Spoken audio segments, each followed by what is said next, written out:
उदालगुरि जिल्ला दुलाराय बर' फरायसा आफादनि मावखिलियाव नोंथांमोननि निउस चेनेलनि गेजेरजों जोङो फोरमायनो नागिरदों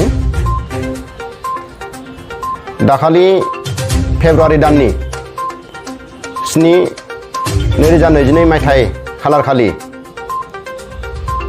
गोदानै बर' फरायसा आफाद दानायखौ जों गिबिसिनथाराव उदालगुरि जिल्ला दुलाराय बर' फरायसा आफादनि जानानै जोङो सोंखारिदों।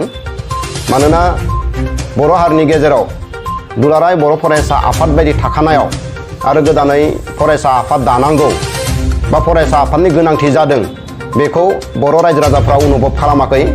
बेखायनो गोदानै जि बर' फरायसा आफाद दाबाय बड' नेशनेल स्टुडेन्ट इउनियन बिमुं होनानै बेखौ जोङो दुलाराय बर' फरायसा आफाद उदालगुरि जिल्लानिफ्राय जों गिबिसिनथाराव सोंखारिदों, गरिहना होदों।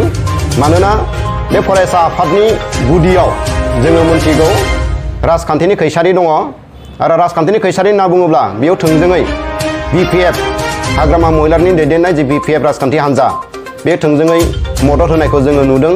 बेखायनो नैबे निउस मिडियानि गेजेरजों दिनैनि खौरांगिरि मेलनि गेजेरजों जोङो बर' रायजो राजाफोरखौ फोरमायनो नागिरदों बेबायदि फरायसा आफादनिफ्राय जाहाथे बर' हारिया बर' रायजो राजाफ्रा गोजानाव थायो। मानोना बे फरायसा आफादा जातिनि थाखाय मोजां खामानि मावनाय नङा, बरंस जातिखौ धंस खालामनो थाखायसो बे फरायसा आफादखौ दादों होननानै जोङो दिनै बुंनो गोनां जादों। मानो होनोब्ला थांनाय गोलाव समाव जेब्ला दुलाराय बर' फरायसा आफादनि दैदेननायाव गुबुन गुबुन दल संगठननि दैदेननायाव आलादा रायजो बड'लेण्डनि सोमावसारदोंमोन, बै समाव हाग्रामा महिलारि दैदेननाय BPF राजखान्थि हान्जाया बे सोमावसारनायखौ होबथादोंमोन। लोगोसेयै खायदा कौशल बाहायनानै बै समाव हाग्रामा महिलारिया गोदान मोनसे फरायसा आफाद दादोंमोन जायखौ जोङो बिसु होननानै मिथिदोंमोन। गतिके बे बिसुनि गेजेरजों सोमावसारनायखौ होबथानो नाजादोंमोन, गावसोरनि लाबालाबनि थाखाय खामानियाव बिथांमोनखौ बाहायदोंमोन। नाथाय बिसुनि गेजेरजों गावसोरनि खामानिया साक्सेस जायैनि थाखाय लाबा जायैनि थाखाय गोदानै आरोबाव बर'फोरनि गेजेराव फरायसा मोनसे आफाद दानो नागिरदों। गतिके जोङो सोंखारदों गले गले। मानोना बेबायदि फरायसा आफाद जोंनि गेजेराव आरो दायो गोनांथि गैथ'ला। गमामायैनो जाय फरायसा आफादाव बिबान लादों जोङो नुदों बनजित मन्जिल बसुमतारी बिथाङा नैबे बड' नेशनेल स्टुडेन्ट इउनियनाव आफादगिरि महरै बिबान लादों। जोङो बुंगोन गोदोबो बिसु बड'लेण्ड स्टुडेन्ट इउनियन जेब्ला दादोंमोन बै बड'लेण्ड स्टुडेन्ट इउनियनावबो बनजित मन्जिला गाहाय नेथारनि बिबानखौ लादोंमोन। दा बेखायनो मानगोनां रायजो राजा नोंथांमोनखौ जोङो नैबे चेनेलनि गेजेरजों फोरमायनो नागिरदों जाहाथे बेबायदि जोंनि गेजेराव उल्थां फाल्थां जेरै गोसो जायो बेबायदि हारिखौ जोंनि गेजेराव गुलाय गुजाय लाबोनो जिहेतु षड़यन्त्र खालामगासिनो दङ बिनिफ्राय जाहाथे रायजो राजाफ्रा गोजानाव थायो आरो बिथांमोनखौ जोङो खावलायदों जिखिनि जाबाय बिनिफ्राय जाहाथे आरो आगानसेबो आवगायबावा बे खोथाखौ जोङो दिनै उदालगुरि जिल्ला दुलाराय बर' फरायसा आफादनिफ्राय फोरमायहरनाय जाबाय। थांनाय 6 फेब्रुवारि 2022 खालारनि मोनाबिलियाव मोनसे माखासे खौरां बिजोंनि गेजेरजों बिथांमोना मोनसे खौरांगिरि मेल खुंनानै मोनसे गोदान आफाद BNSU होननाय मोनसे आफाद जोङो दानायखौ नुनो मोनदों। बिथांमोना फोसावदों आरो बिथांमोना बे आफाद दानानै माखासे खोथा खौरां मेलनि गेजेरजों बुंदों जे बिथांमोना एबसुखौ सोंखारिनानै एबसुखौ समालोचना खालामनानै जे एबसुआ बर' रायजो राजानि गेजेराव मोजां खामानि मावनो हालिया, बड'लेण्ड सोमावसारनायखौ बिथांमोना गारबाय, बिथांमोना बड'लेण्ड आन्दलन खालामनो हालिया, बेबायदि माखासे खोथाखौ बुंनानै बे आफादखौ दादों। आरो बे आफादनि गुबै थांखियानो बड'लेण्ड सोमावसारनाय आरो बर' हारिनि थाखाय खामानि मावनाय बे खोथाखौ बिथांमोना बुंदों। नाथाय जोङो मोनसे खोथाखौ बुंनो लुबैदों जे बड'लेण्ड सोदोबा बबेनिफ्राय फैनाय आरो बे गोथार सोदोबखौ सोर जागायजेननाय। दा बे गोथार सोदोबखौ जोंनि दुलाराय बर' फरायसा आफादनि आफादगिरि मोनसे समनि बा दुलाराय बर' हारिनि बिफा बड'फा उपेन्द्रनाथ ब्रह्मनि बियो मोनसे गोथार सोदोब आरो बियो बर' हारिनि मोनसे मिजिं, मोनसे गोथार सोमावसारनाय आरो बे मोनसे गोथार सोमावसारनाय आरो बे आलादा रायजो बा बड'लेण्ड बे रावखौ बिथांमोना जिबायदि दिनै गोदानै मोनसे आफाद दानानै बे मोनसे गोथार एबसुनि जि मोनसे सोदोब बे सोदोबखौ बिथांमोना बाहायदों आरो बिथांमोना बेखौ बारस'नानै बा एबसुखौ नेवसिनानै बिथांमोना आलादा रायजो दाबिनायनि खोथाखौ सानदों।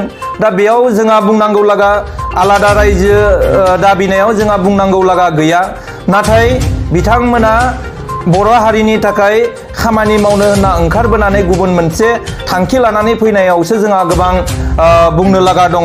मानो होनोबा बिथांमोना कमप्लिटलि माखासे राजखान्थि हान्जानि बेकिंआव बिथांमोना जोनोम जानाय मोनसे आफाद आरो बे आफादा जोंनि बर' हारिनि गासैबो रायजो राजानि गेजेराव मोनसे गावस्रालायनाय लाबोगोन आरो बेबायदिनो मोनसे दाङाबाजि जोंनि गेजेराव लाबोगोन।